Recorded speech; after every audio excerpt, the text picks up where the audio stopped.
right now, Congressman Paul Ryan. Good morning, sir. Hey, good morning, Uncle Stan. How you doing? I'm okay. I'm a little confused. Maybe you can help me. Well, you've been confused as long as I've known you, Stan, so I don't know if there's any hope. Okay, well, let's give it a try.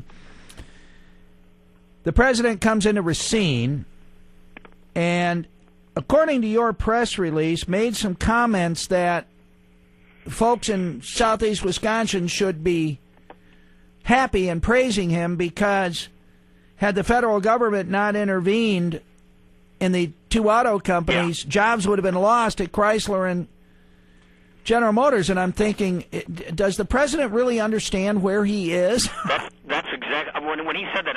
He was on MSNBC, so I watched it, in between votes, and I was like, oh my gosh, surely they would have briefed him better than this.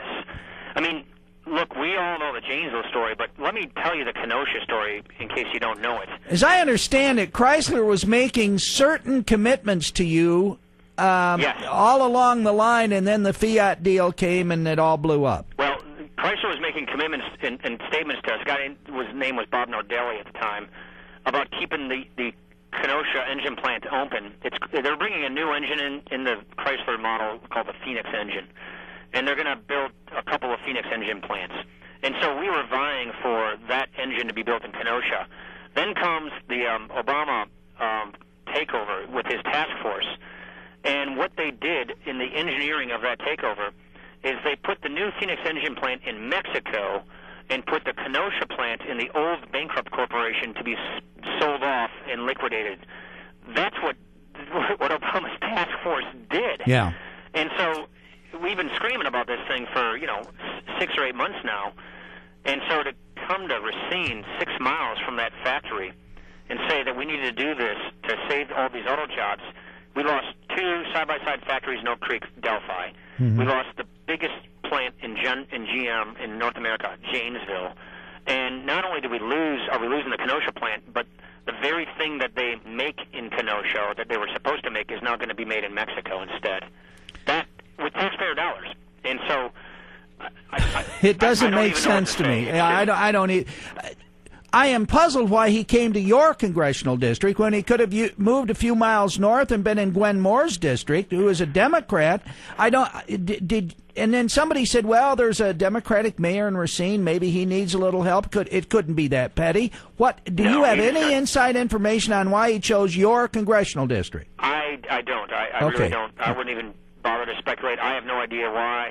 I gave my tickets to the mayor of Racine to invite whoever he wanted to, because I'm up here voting. And some folks, I want to get to this Bucyrus thing, because if anything good happened from the president's trip, it may have leveraged this Export-Import Bank to reverse itself. But you were very adamant in your criticism of the Export-Import Bank and your suggestion that that bank reverse itself. And some folks said, why does he care, in terms of, district stuff? It's not in his district. And I made the suggestion that maybe you were interested in this above and beyond the norm was because a lot of your constituents may have worked at Bucyrus. Is that a fair? Yeah, no, I represent 7 Milwaukee suburbs. Many of those folks work at Bucyrus. But when you look at their supply chain, a lot of those suppliers are down in our area, down in the Racine and Kenosha area. So it's not just the 1,000 Bucyrus jobs that are going to be lost. It's the thousands that are in the supply chain for Bucyrus. Here's the story on Bucyrus, and we've been petitioning XM for the last 6 months to approve this deal. It's a $600 million order for mining equipment made in Milwaukee by Bucyrus to go to India. India is building a coal-fired power plant, and then they have to have a coal mine next to it. And Bucyrus will make all that equipment. That plant's going to be built. There's no question about that. The question is, are they going to buy Wisconsin-made equipment, or are they going to buy equipment made in China or Belarus? That's the question. And Congressman Tim Sullivan, the CEO of Bucyrus, was on my show recently, and he said the interesting thing about this was Bucyrus and other in this deal went to the XM Bank and said, what are the environmental standards? We want to make sure that we meet them. They were given the standards, and they met them. And then all of a sudden, We've got this vague, fuzzy thing on carbon. We don't have anything written down, but we just don't like carbon. We don't like coal. Is that it? I mean, yes. Is that how they operate out there? Yeah, the XM was very clear. The chairman of the XM said we voted against this because the president wants us to move away from carbon-based. Yeah, but there were economy. No standards in writing that Bucyrus could have tried to have met. No. It's just because it deals with carbon. Now, it's an embarrassment for them, especially when he's coming into town. So they got the XM to say, well, we might approve it now if this company, an Indian company, does a carbon offset, invests in renewable energy. This is a company that doesn't do that. So what we're saying to this company is, if you Indians do what we Americans say you have to do to get this deal, then we'll let it go through. Well, why don't they just get their equipment from China or Belarus with no strings attached? I mean, so this still hasn't been remedied. So we're not out of the woods yet. Still not out of the woods yet. All right. Okay. I also want to ask you, and again, I was a little puzzled that the president would take this opportunity in southeast Wisconsin to get real partisan and blame you and others for dragging your heels on this Wall Street reform bill. And then we see someone in U.S. Senator Russ Feingold, who has been anti-bank since his days in the state Senate, and he doesn't like it because he doesn't think it goes far enough. Right. What do you make of this? Is that bill in trouble? Did the president have to have some public forum to take it on? What's going on out there? I don't think it is.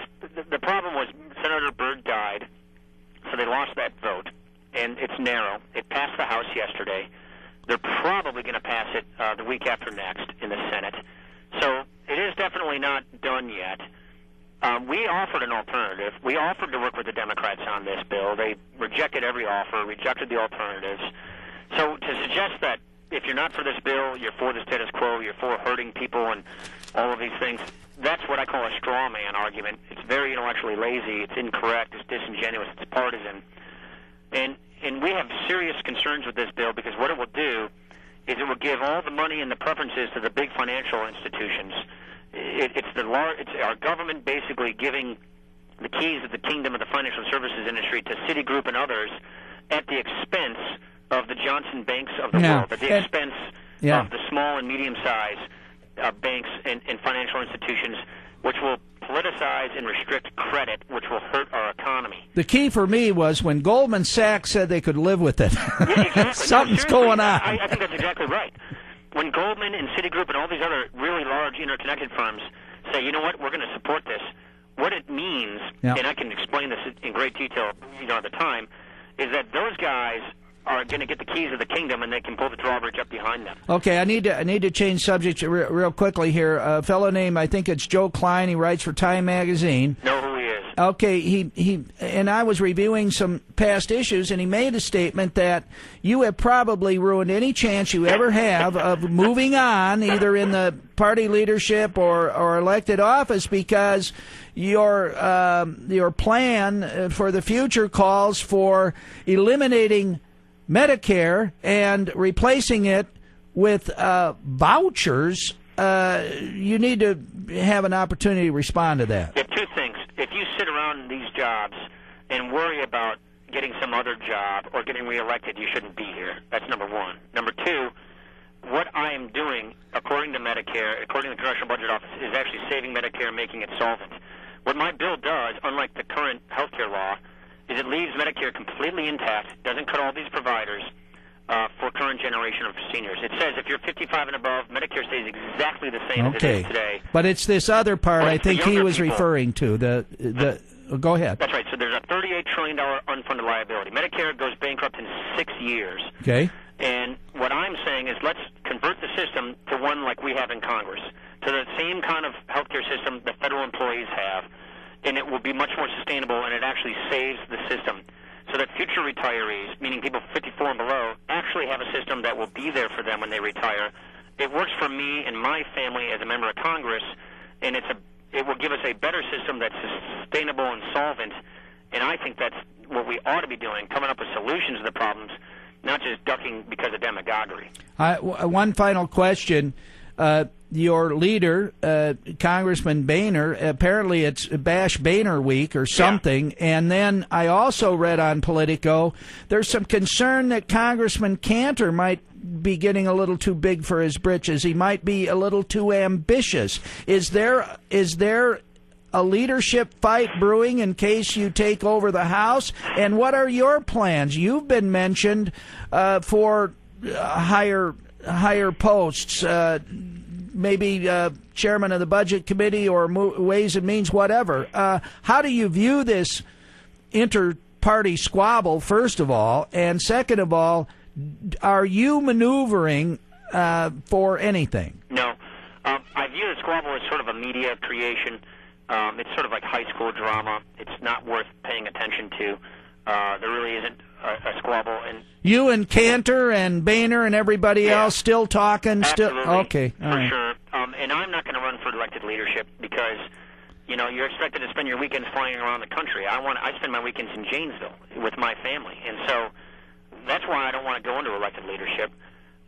If we get the majority, I'll become chairman of the Budget Committee. The budget is the big crisis that needs to be dealt with. I'd rather focus my time and effort on that because that speaks to whether or not we get jobs back in this country. That speaks to, in Ways and Means as well, that is the Economic Committee. So I'm going to have... The biggest problem is the economy, and I want to focus on that and not focus on politics. I'm going to have to wait a couple more terms before I can use the phrase Speaker Ryan. Thank you, Congressman. I know you're on a very busy schedule. Thank you for your comments.